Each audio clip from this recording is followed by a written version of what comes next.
Hello दोस्तों, तो आज की इस वीडियो में मैं सोल लैंड 2 की आगे की नॉवल को कंटिन्यू करने वाला हूँ। और हाँ, अगर आपने अभी तक इसके पिछले पार्ट को नहीं देखा है तो अगर आप लोगों ने मिस किया है तो मैं उसका लिंक को डिस्क्रिप्शन और कमेंट में दे दूंगा, तो आप लोग वहाँ जाकर चेक करके देख लेना। हमारा यह एपिसोड भी वही लास्ट सीन से शुरू होता है, जहाँ जैसे ही लिंग शान चेन अपनी हार मानकर वहाँ से चला जाता है तो उसे जाता देख युहाओ मन में कहता है, इस मैच को मैं भी हारा हूँ और मैं सच कहूँ तो शून्य मैं तुम्हें अच्छी तरीके से नहीं हरा पाया हूँ, क्योंकि वो जो औरत तुम्हारी स्वर्ग से बाहर निकल रहा था वो काफी ज्यादा स्ट्रांग था।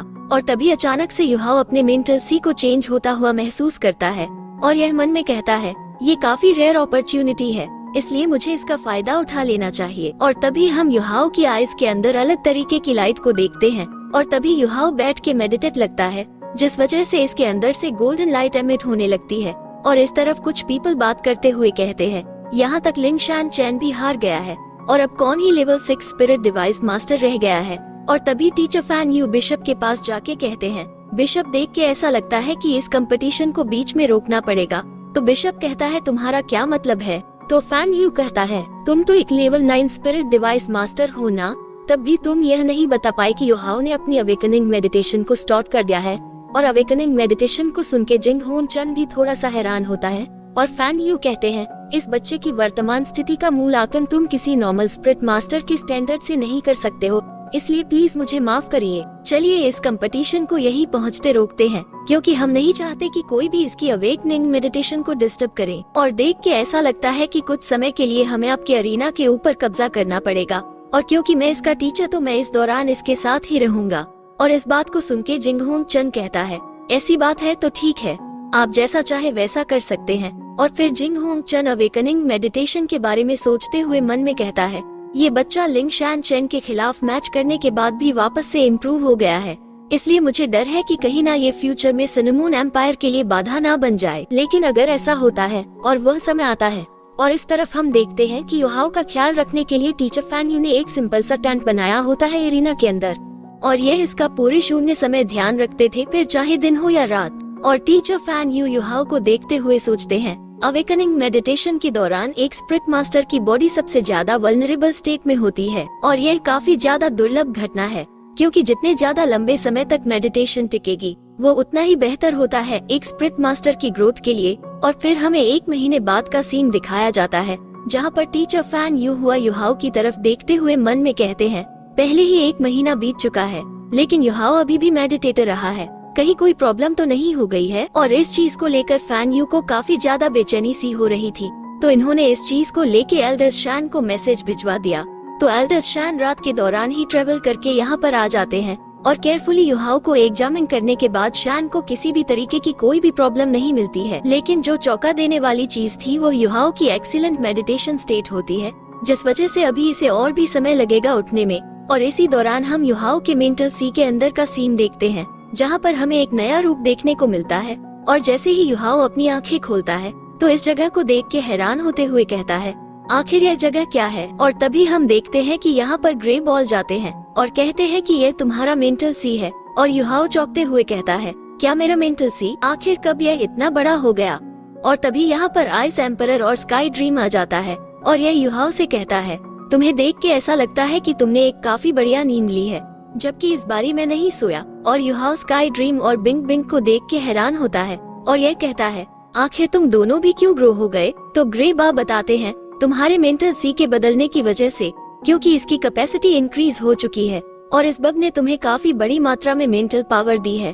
और यह एक बाउंडलेस सी है, मतलब कि तुम्हारी जो मेंटल पावर है वो एक ट्रू सी के अंदर एक्सपेंड हो चुकी है। और इस लम्हे से तुम्हारी मेंटल पावर उस पॉइंट तक पहुंच चुकी है जहां पर यह सर्कुलेट कर सकती है और वास्तव में अनंत हो सकती है। और अब तुम्हारा मेंटल सी तुम्हारी किसी भी आई ऑफ डेस्टिनी की एबिलिटी को सपोर्ट कर सकती है। और अब तो तुम लाइट ऑफ डेस्टिनी को दिन में 3 बार भी इस्तेमाल कर सकते हो। और तुम्हारी मेंटल पावर के रिकवर होने की जो स्पीड है वो पहले के मुकाबले 5 गुना ज्यादा हो गई है। और इसके साथ ही अब तुम अपनी किसी भी मेंटल एबिलिटी को इस्तेमाल कर सकते हो अपनी इच्छा के अनुसार। और इस चीज को सुन के युहाओ खुश भी होता है और हैरान भी, और कहता है कि बहुत ही बढ़िया, मैंने कभी नहीं सोचा था कि इस बारी में इतना ज्यादा इम्प्रूव होगा। और तभी ग्रे बॉल कहते हैं, इस बार ही तुमने इस बग की 2 सील्स की मेंटल पावर को एब्जॉर्ब किया है, जिस वजह से तुम काफी ज्यादा ग्रो हो चुके हो। और तुम्हारी जो एब्सोल्यूट आइज की दूसरी स्पिरिट पावर है वो भी इम्प्रूव हो चुकी है। लेकिन इसकी पावर ने तुम्हारी बॉडी पर भी काफी स्ट्रेस डाला है, इसलिए तुम्हें धैर्य रख के ज्यादा से ज्यादा ट्रेनिंग करने की जरूरत है। और यह मेडिटेशन काफी लंबे समय से चल रही है, इसलिए अब तुम्हारा यहाँ से जाने का समय हो गया है। जिस पे युहाओ सिर खुजाते हुए कहता है, ठीक है, यह मेंटल सी तो इवॉल्व हो चुका है, तो मैं इससे कैसे जाऊंगा। तो इसकी नादानी को देखकर ग्रे बॉल परेशान होते हुए कहते हैं, ये तुम्हारा मेंटल वर्ल्ड है, तो तुमको ही तो इस चीज को डिसाइड करना होगा। और इस चीज को सुन के युहाओ कहता है, ठीक है, अब सब कुछ मेरी ही इच्छा से होगा। और इस तरफ हमें एरिना के सीन दिखाया जाता है, जहाँ पर 6 महीने बीत चुके होते हैं और इस समय के दौरान टीचर फैन यू भी काफी बदल से गए होते हैं। और यह बैठे बैठे कहते हैं, मौसम ठंडा हो रहा है, लगता है कि सर्दियाँ काफी जल्दी आ रही है और पक्का ये समय भी जल्दी गुजर जाएगा। और जैसे टीचर फैन यू युहाओ के अंदर थोड़ी सी मूवमेंट को नोटिस करते हैं तो ये काफी ज्यादा चौंक जाते हैं और ये युहाओ की तरफ देखते हुए हैरान होते हुए मन में कहते हैं, शायद आखिरकार युहाओ उठने वाला है। और फिर टीचर फैन यू कहते हैं, अगर मेरी आंखें धोखा नहीं खाए है तो युहाओ को देख के ऐसा लगता है कि यह जल्दी उठने वाला है। और तभी युहाओ के अंदर थोड़ी सी हलचल होने के बाद यह वापस से शांत हो जाता है। और इस चीज को देखकर टीचर फैन यू हैरान परेशान होते हुए मन में कहते हैं, ऐसे दिखता है कि इसने वापस से मूव करना बंद कर दिया है या फिर कुछ इसे हो गया है। और इसे इतनी डीप मेडिटेशन करते हुए आधा साल हो चुका है, तो शायद इसने अपनी बॉडी के अंदर की सारी एनर्जी को इस्तेमाल कर लिया होगा, इसलिए मुझे डर है कि कहीं कोई एक्सीडेंट ना हो जाए। और इस तरफ हुआ युहाओ जो कि शांत बैठा था, तभी इसमें दोबारा से हलचल होती है और यह अपनी आंखें खोलता है और हम देखते हैं कि इसकी आईज में से गोल्डन लाइट एमिट हो रही होती है। और इस चीज को देखकर टीचर फैन यू भी हैरान होते हैं और मन में कहते हैं, कितना मस्त आंखों का जोड़ा पड़ा है। और फिर हम देखते हैं कि युहाओ के आईज के पेयर इनक्रेडिबल लग रहे होते हैं और इसके अंदर देखने से ऐसा लगता है जैसे कि एंडलेस ओशन के अंदर डूब रहे हो। और युहाओ होश में तो आता है लेकिन कमजोरी की वजह से बेहोश हो जाता है। और युहाओ को कमजोरी की वजह से गिरते देख टीचर फैन यू तुरंत ही इसे संभालते हुए मन में कहते हैं, आखिरकार यह होश में आ ही गया। लेकिन ये काफी लंबे समय से मेडिटेट है, इसलिए ऐसा दिखता है कि इसकी बॉडी यह हैंडल नहीं कर पाई और मुझे जल्द से जल्द इसकी बॉडी की स्ट्रेंथ को बढ़ाना होगा। जिसके बाद ये युहाओ को ले जाके मेडिकल बात देते हैं, जिससे कि इसकी अपनी बॉडी ओरिजिनल स्टेट में रिस्टोर हो सके और इसकी मदद करते हैं इसकी इंटरनल एनर्जी को कल्टीवेट करने में। और फिर फन यू इसे अपने रूम में लौटा लाते हैं और वार्म वाटर को सोखने के बाद युहाओ की कॉन्शियसनेस धीरे धीरे आने लगती है और सिर्फ 3 दिनों बाद ही युहाओ अपने पैरों पर वापस खड़े होने लगता है। और वैसे भी इसकी बॉडी को अब भी टाइम की जरूरत थी धीरे धीरे रिकवर करने में। और ये तो साधारण सी बात थी कि इसकी अब बॉडी पहले जैसे बिल्कुल भी महसूस नहीं हो रही थी और सिर्फ अपनी स्पिरिचुअल स्ट्रेंथ के ऊपर निर्भर होने पर जो कुछ भी 50 मीटर की रेंज के अंदर होता है वो इसकी नजरों से बच नहीं सकता है। लेकिन अगर यह किसी एक डायरेक्शन में भी फोकस करता है तो इसकी रेंज बढ़ के 3000 मीटर हो जाती है और इसकी मिस्टिकल पर्पल आई जो है वो भी माइक्रोस्कोपिक स्टेज तक पहुंच गई है। और तभी यहाँ पर फैन यू आते हुए पूछता है, युहाओ तुम कैसे हो और क्या तुम्हारी बॉडी रिकवर हो चुकी है। जिस पर युहाओ उत्साह के साथ कहता है, मास्टर फैन यू मैं अब पूरी तरीके से रिकवर हो चुका हूँ। तो फैन यू कहते हैं, बढ़िया, ये सुन के मुझे काफी खुशी हुई। और फिर युहाओ इनका शुक्रिया अदा करते हुए कहता है, आपका बहुत बहुत धन्यवाद जो आपने मेरा इतने लंबे समय तक ध्यान रखा। तो फैन यू कहते हैं, तुम्हें इतना ज्यादा शांत देख के मुझे और ज्यादा चिंता करने की जरूरत नहीं है। और फिर हमें मिंग दे हॉल का सीन दिखाया जाता है, क्योंकि युहाओ के रिकवर होने के कुछ समय बाद ही यह एक बारी वापस से मिंग दे हॉल में लौट आता है और अपनी अधूरी रिसर्च को वापस से शुरू करता है। और पहले जो युहाओ ने इतने सारे जलवे दिखाए हैं जिस वजह से इसके लिए काफी मुश्किल हो जाता है अपने आप को लो प्रोफाइल बनाए रखना। और क्लास के बाद युहाओ अपने रूम की तरफ जाते हुए अपने सोल गाइडिंग डिवाइस के बारे में ही सोच रहा होता है। लेकिन तभी युहाओ यहाँ पर लिंग शान चेन को देखता है। क्या बात है, तुमने तो एक ही बारी में मुझे पहचान लिया। तो युहाओ कहता है, जिस स्वॉर्ड को तुम लेके रखते हो वो काफी यूनिक है, जिसके लिए लिंग शान चेन थैंक्स कहता है। तो युहाओ कहता है, आखिर तुम किस चीज के लिए मुझे धन्यवाद कह रहे हो। तो लिंग शान चेन कहता है, जब लास्ट टाइम मैंने तुम्हारे साथ फाइट की थी तो उस समय मैं काफी कुछ सीख पाया था और वैसे तो हम दोनों ही डीप मेडिटेशन में एंगेज हो गए थे, लेकिन मैं सिर्फ 1 मंथ ही टिक पाया जबकि तुम आधे साल तक टिके रहे। और आज यहाँ पर आने का जो कारण है कि जब हमने आखिरी बार फाइट की थी तो मैं ये देखने आया हूँ कि तुमने तब से लेके अब तक कितना इम्प्रूव किया है। और इतना कहकर लिंग शान चेन अपने स्वॉर्ड के ओरा को युहाओ की तरफ काफी खतरनाक तरीके से रिलीज करने लगता है, जिसके काउंटर में युहाओ अपनी स्पिरिचुअल पावर का इस्तेमाल करता है और क्योंकि युहाओ की स्पिरिचुअल पावर काफी ज्यादा बढ़ गई थी, इसी वजह से लिंग शान चेन के स्वॉर्ड और की वजह से इसे कोई भी दिक्कत नहीं हो रही होती है और यह बड़ी ही आसानी से उससे होते हुए आगे बढ़ते हुए आता है। और हम देखते हैं कि लिंग शान चेन का जो स्वॉर्ड गोरा होता है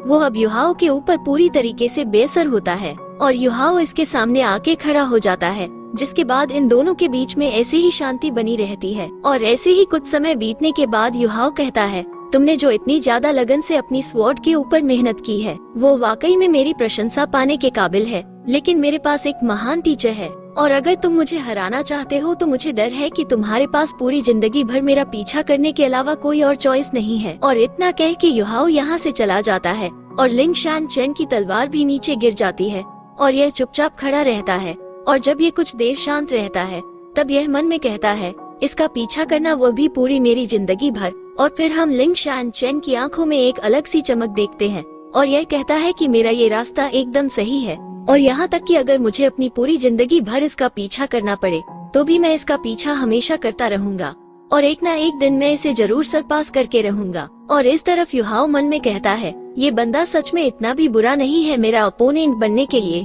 भाई लोग, इस एपिसोड के अंदर हमें नाना की मेमोरीज को दिखाया जाएगा, तो चलिए मिलकर पता लगाते हैं कि इसकी मेमोरीज में क्या खास है। और फिर हम युहाओ को अकेले खड़े हुए देखते हैं, लेकिन तभी अचानक से कहता है, नाना आखिर तुम क्यों लौट आई? तो नाना सामने आते हुए कहती है, तुम्हारे सेंसेस तो काफी तेज हैं। तो युहाओ कहता है, लगता है कि तुम यहाँ पर अपनी स्पिरिट पावर को लेने आए हो। तो युहाओ कहता है, मुझे माफ करना, लेकिन यहाँ पर अभी कुछ अनयूजुअल सर्कमस्टेंसेस हैं, इसलिए अगर तुम मुझे फॉलो करती हो तो मैं तुम्हें उसे लौटा दूंगा। और इतना कह के युहाओ यहाँ से जाने लगता है और इससे पीछे पीछे नाना भी जा रही होती है और यह मन में कहती है, ना जाने क्यों लेकिन जब मैंने शेरक एकेडमी के इन एक्सचेंज स्टूडेंट्स के इतिहास पर सोच विचार किया तब से मुझे इसके प्रति विश्वास होने लगा है और शायद इसकी वजह ये भी हो सकती है कि इसने जो लास्ट टाइम साइनेस दिखाई थी, और वैसे भी लास्ट टाइम मुझे काफी ज्यादा चिंता हो गई थी, इसने असल में उस तरह की जो चीज की थी। और तभी युहाओ नाना से कहता है, यहाँ पर आके खड़ी हो जाओ और अब क्योंकि मैं तुम्हारी सोल को कंडेंस करने वाला हूँ तो रिलैक्स रहना